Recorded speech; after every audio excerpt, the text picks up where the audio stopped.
The Horror from the Middle Span by H.P. Lovecraft. Chapter 1. The Bishop manuscript was found by authorities investigating the disappearance of Ambrose Bishop.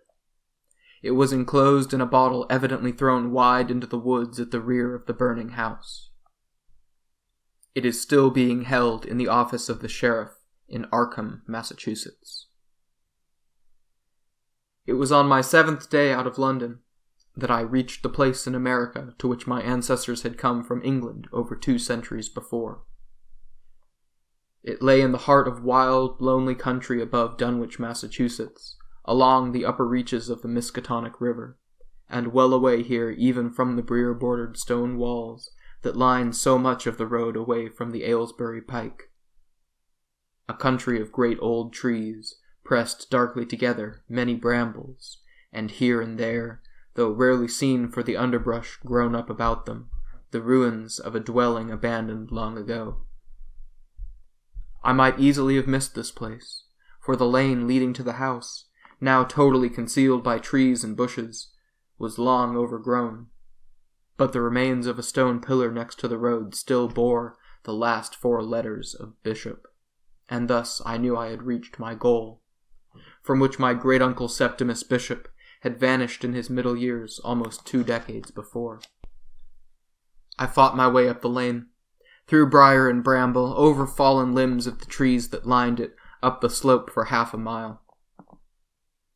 The house stood on the side of a hill, squat, though it was of 2 stories, and hybrid in construction, being partly of stone, and partly of wood that had once, long ago, been painted white, but had now lost all but traces of its original color, and had long since reverted to its natural state.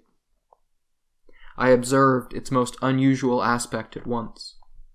Unlike the other houses I had espied along the road wholly or partly in ruins, it stood intact, stone upon stone, and not a window pane broken, though the weather had had its way with the wood of its superstructure, particularly the circular cupola that crowned it, in which I could detect several apertures surrounded by what was clearly rotten wood. The door stood ajar, but the pillared veranda opening outward from it had protected the interior from the worst of the weather. Moreover, though dust lay thickly inside, it was quickly apparent that nothing had disturbed the interior. No vandal had laid hands upon so much as a stick of furniture, nor disturbed the still open book on the desk in the study, though mildew was everywhere, and the house smelled of damp and mustiness, which perhaps no amount of airing out would dissipate, and no intensiveness in cleaning would entirely eradicate. Nevertheless, I undertook to try, a decision that made necessary a return journey to Dunwich, so I made my way back to the main road, though that road was little more than a rutted lane, where I had left the car I had rented in New York, and drove back to Dunwich, a squalid hamlet crouched between the dark waters of the Miskatonic and the brooding mass of Round Mountain, which seemed eternally to shadow the village. There I went to the only general store the settlement offered, one that occupied an abandoned church and boasted the proprietorship of one Tobias Whateley. Though I had had some experience with the rustics of remote corners of the earth, I was hardly prepared for my reception by the bearded, gaunt-faced old man who advanced to wait upon me, and who produced almost all the articles I wanted without a word, until I had finished and paid him. Then he looked at me full in the face for the first time.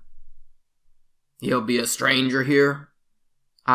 Yes, I said, "come from England, but I once had relatives here, name of Bishop." "Bishop?" he said in a voice that had fallen to a whisper. "You said Bishop?" Then, as if to reassure himself of something beyond my knowledge, he added in a stronger voice, "There be bishops still hereabouts. You will likely belong to them?" "Not likely," I said. "My uncle was Septimus Bishop." At mention of the name, Whateley went a shade paler than his normal pallor. Then he made a move to sweep the articles I had bought back from the counter. "No, you don't," I said. "I paid you for these things." "You can have your money back," he said. "I don't want truck with any kin of Septimus Bishop's." I had little trouble taking from him the articles I had bought, for he had no strength in his lean arms. He backed away from the counter and stood over against the shelves behind. "You'll not be going to that house?" he asked, again in a whisper, and with some alarm manifest on his old face. "There's nobody to stop me," I said. "Ain't nobody from Dunwich should set foot on that ground, let alone the house," he said fervently. "Why?" I demanded. "Don't you know?" he asked. "If I did, I wouldn't ask. All I know is that my great-uncle disappeared from his home 19 years ago, and I'm here to lay claim to his property. Wherever he is, he must be dead by now." "He was dead then," said the proprietor, again in little more than a whisper. "Kilt." "Who killed him?" "The people. Them as lived all around. Him and his." My great-uncle lived alone.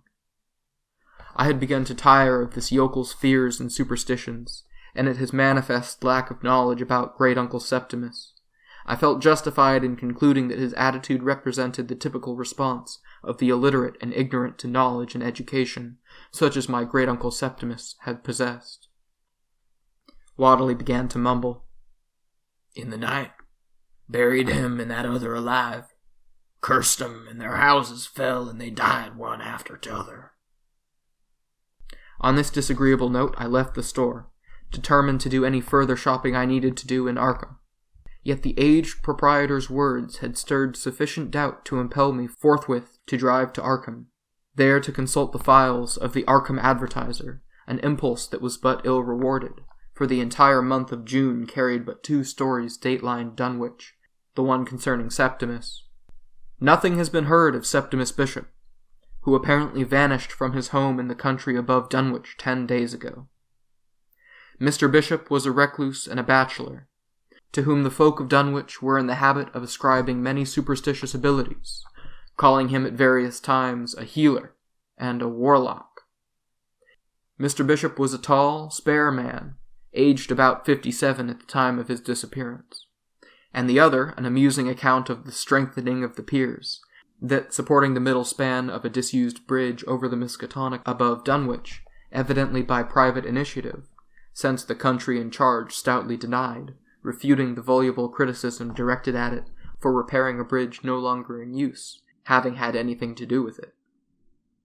Nevertheless, I reflected on my return drive toward and beyond Dunwich, that the superstitions of the natives doubtless accounted for the attitude of Tobias Whateley, who only reflected the general beliefs, however laughable they might be to someone decently educated in this scientific age, when all such ridiculous concepts as healing by the laying on of hands, of any other method, and of witchcraft, were known to be but the product of ignorance.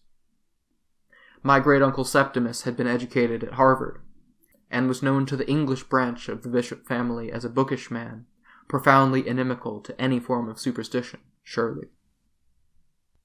It was dusk when I returned to the old Bishop place. My great-uncle had evidently never laid in electricity or gas, but there were both candles and kerosene lamps, some of the latter still containing kerosene. I lit one of the lamps and made myself a frugal meal, after which I cleared a place in the study where I could lie down without too much discomfort, and readily fell asleep.